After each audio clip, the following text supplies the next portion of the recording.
Salut à tous, c'est Nina pour le débrief BTT. Cette semaine, on met en lumière deux performances solides qui confirment la montée en puissance de l'équipe sur la scène européenne. On commence tout de suite avec Katalin Savta qui s'impose par décision partagée au PFL Europe 2 samedi. Katalin Savta a affronté Nicolas Di Franco dans un duel très attendu.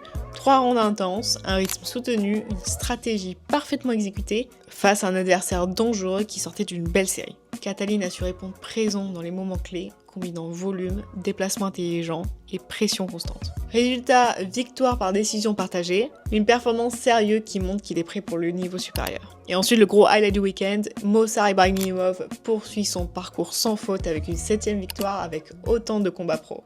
Face à Gerardo Fanni, un adversaire expérimenté, le combat il avait pourtant un peu mal démarré. Il a été touché à plusieurs reprises dans le premier round, mais Movsar a montré une nouvelle fois qu'il savait rester lucide dans la tempête. Il revient dès la 2e reprise avec une transition au sol, verrouille sa soumission parfaitement, et comme à l'AEC, il a encore montré que tu peux le secouer, tu peux le mettre en galère, ça change rien, il garde son calme et finit le taf.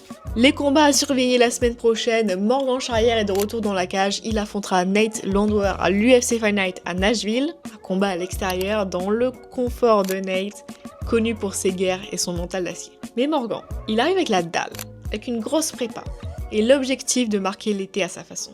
Il est favori chez Bookmaker et clairement, il a tout pour gagner ce combat. Abu Tunkara va chercher une grosse perf en territoire hostile face à Pavel Valadel en Bulgarie, un vrai test, mais Abu a l'expérience, la puissance et surtout rien à perdre. Et du côté des champions, Shahidul Haq remet sa ceinture en jeu au Cage Warrior contre le prospect invaincu Jawani Scott. Un petit choc générationnel entre un vétéran solide et un jeune qui monte. Grosse tension à prévoir dans la cage. Merci à tous pour la force que vous envoyez chaque semaine. Pensez à suivre tous les combattants sur les réseaux, à partager le débrief si vous kiffez et on se retrouve très vite pour des débriefs.